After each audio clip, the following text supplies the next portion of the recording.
हक़ साइण साईं असांजा। अॼु असां तव्हांखे ॿुधायूं था कहाणी ॿ रंग। तहरीर मुश्ताक गोपांग, आवाज़ जावेद अहमद पठाण। हुन कमरे में मेज़ मथां रखियल गुलदान खे ॾिसंदे थधो साह भरियो ऐं का घड़ी ख़ामोश थी गुलदान में पयल रंगीन गुलदस्ते जे रंगनि खे ॾिसंदो रहियो। गुलदस्ते में पयल गुलदान जा रंग हिन जे ज़िंदगी जे रंगनि जियां फिटी रहिया हुआ। हुन कारे रंग खे ॾिसंदे सोचियो, हरू भरू कारो रंग ई ग़ुलामी, एहतिजाज ऐं सोग जी अलामत छो हूंदो आहे। ईअं ई गुलदान में पयल गुलदस्ते में मौजूदु सभिनी रंगनि जे बारे में संदसि ज़हन में के सवाल उभिरी रहिया हुआ त अछो रंग अमुन जी, ॻाढ़ो रंग ख़तरे जी, फिको कमज़ोरीअ जी ऐं साओ रंग ख़ुशहालीअ जी अलामत छो हूंदा आहिनि। जेसीं ताईं खेसि संदसि ज़हन में उभिरियल सवालनि जा जवाब मिलनि, तेसीं ताईं हुन कमरे में पयल हर हिकु शइ खे ॿीहर गौर सां ॾिसणु शुरू कयो।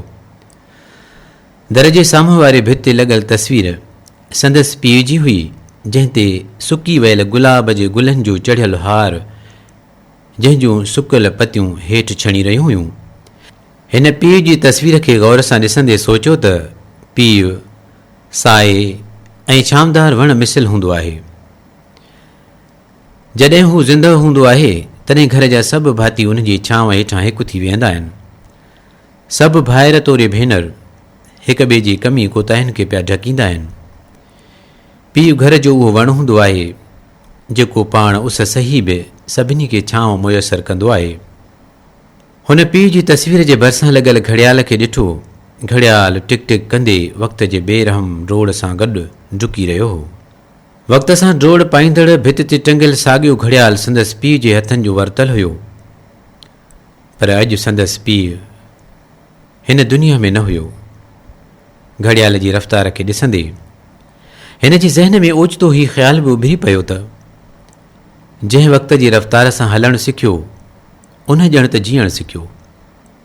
हुन टेबल ते गुलदान जे भरिसां पयल तस्वीर ॾांहुं ॾिठो, जंहिंमें हिन समेत 5 भाइरनि जी गॾियल तस्वीर हुई, जंहिंमें हिन जा 3 वेॻा भाउर ऐं ही 2 सॻा भाउर पीउ जे फ़ौत थिए खां पोइ मिल्कियत जे विरासत ते हिननि पंहिंजे 3 वेॻनि भाउरनि खां धार थी उन्हनि सां भत भाई पी पिणु ख़तमु करे छॾियो हो। हाणे पंहिंजी सॻी माउ मरण खां पोइ 2 भाउर रहियल मिल्कियत ते हिक ॿिए जा वेरी बणिजी चुका हुआ। हिन ॿीहर 5 भाउरनि जे गॾियल तस्वीर ॾांहुं ॾिठो।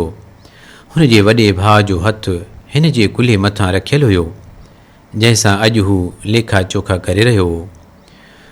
हू नंढपिण में उनजो हिन सां केॾो प्यारु हुयो। हीउ बि पंहिंजे वॾे भाउ खे अदा खां सवाइ न सॾींदो हुयो। खेसि यादि आयो त हिकु दफ़े जॾहिं हू साइकिल तां किरियो हो ऐं संदसि टंग भॼी पई हुई त उन ॾींहुं संदसि जे करे वॾे भाउ खे बुख़ारु थी पियो हो। पोइ केतिरा ॾींहं संदसि वॾो भाउ बि घर मां न निकितो हुयो।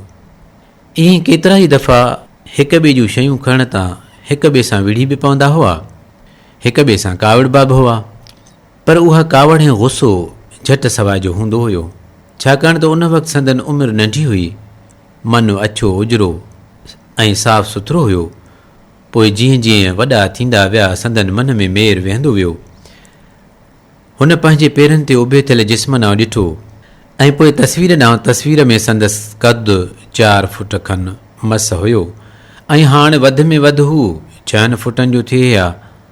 हुन पंहिंजे भाउरनि जे वॾे थियण ते सोचींदे दिलि में चयो त हल, इंसानु बसि 6 फुट वॾो थिए थो, वधि में वधि 7 फुट। इन ख़्याल सां गॾु ॿिया बि केतिरा ई ख़्याल संदसि ज़हन में लामारा ॾेई रहिया हुआ। हिन सोचियो त इंसानु बि केॾो न अजीब आहे। जॾहिं पाण वॾो थिए थो त उन खां पोइ पाण 1 इंच बि वधी नथो सघे। पर संदसि अनाऊं, नफ़रतूं, ख़्वाहिशूं, ज़रूरतूं, कावड़, लोभ ऐं लालच केॾो वधी वञनि थियूं। इहो सोचींदे हिन जे ज़हन में संदसि भाउ जे ग़ैर मुनासिब रवैयनि जी हिकु डिघी क़तार साम्हूं थी बीठी, जंहिंसां हिन जी तबियत में बेचैनी जो इज़ाफ़ो थियो। हिन जी तबियत रंग मटाइण शुरू कया।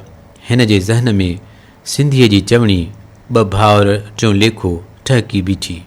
तंहिं ते हिन महसूसु कयो त भाई पी लेखे सां ख़तमु नाहे थींदी।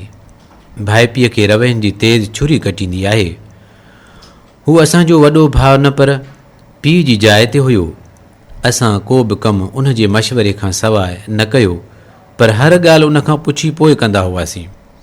जेको कमाए अचूं उन जे हथ ते रखंदा हुआसीं। जेसीं ताईं अम्मा हुई तेसीं ताईं अधो असांजो अबो हुयो। अम्मा वए खां पोइ अधो ईअं मटिजी वेंदो, मूं इहो कॾहिं सोचियो बि न हो। पर छा? हिन पंहिंजे सवाल जो जवाबु सोचींदे चयो, पोइ बि हू वॾो आहे, उन सां सीनो साहिणु कोन थो ठहे। ऐं मिल्कियत बि कहिड़ी घणी आहे, पर भली घणी बि छो न हुजे, पोइ बि भाउरनि जे मटि कोन थींदी। हाणे न अबो ईंदो, न अम्मा, न ई नवां भाइर थींदा।